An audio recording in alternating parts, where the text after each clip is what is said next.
Хай! Конніціва! Я відразу сьогодні ось тільки купила перець, бо коли я їла перець, то я не простужувалась. Тому я сьогодні вже взяла перець. Не треба простужуватись.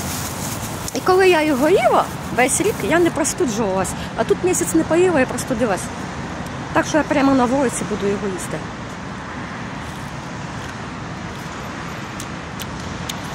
О, який перчений.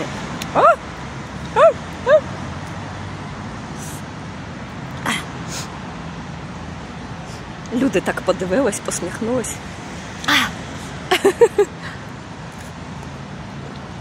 Пепа.